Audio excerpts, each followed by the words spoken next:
2,000 फवारा झाला बुवा. काय करावं काही समजून नाही राहिलं. मागच्या वर्षी 4 पोते सोयाबीन झालं, 20,000च गेलं.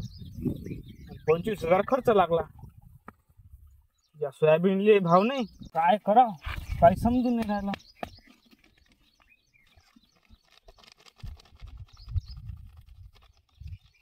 या वर्षी तसंच जे काय माहित बा.